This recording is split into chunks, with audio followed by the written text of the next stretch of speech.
Red Jain யாருது சொல்லுங்க, ஆயத்தரம் சொல்லுங்க. ரெட் ஜெயின் யாரு? இன்பநிதி யாரு? இல்ல இல்ல சொல்லுங்க, நீங்க தானே கேள்வி கேட்டீங்க, பதில் சொல்லுறேன். கேள்வி கேட்க நானும் எப்பயுமே பதில் சொல்றேன். அண்ணே உங்க கேள்விக்கு நான் பதில் சொல்லி தானே இருக்கிறேன். அதுதான் அதாவது அண்ணா பேசுறேன். அண்ணா நான் பேசுறேன்.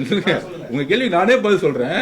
எப்பயுமே பத்திரிகையாளர்னா கேள்விகள் நான் பதில் சொல்லல, ஒரு இன்டராக்ஷன் வச்சுக்கலாமே. இது இன்டராக்ஷன் தான். இது என்ன ஏன் பத்திரிகையாளர்னா நீங்க எப்படியே அடிச்சுட்டே இருப்பீங்க, நான் பதில் சொல்லிட்டே இருக்குமா? அப்படி கிடையாது. நீங்க கேள்விகளுக்கு எனக்கு தோணுச்சுன்னா நான் நட்பு நானும் கேள்வி கேட்கிறேன். அப்போ உதயநிதியோட பையன் யாரு? இல்ல இல்ல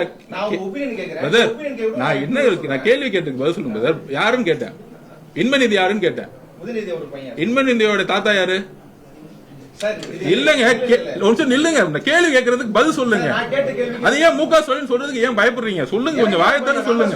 அப்ப சொல்லுங்க பிரதர். ரொம்ப சீரியஸா ரொம்ப சீரியஸா வரீங்க, ஜாலியா பேசுங்க மேடம். இல்ல மேடம் மேடம் மேடம் ஒரு நிமிஷம் இல்ல மேடம், நான் அதுதான் பதில் வரேன். அதாவது இங்க என்ன அரசியல் நடந்திருக்கு நான் பதில் சொல்றேன், வேற ஒண்ணும் இல்ல.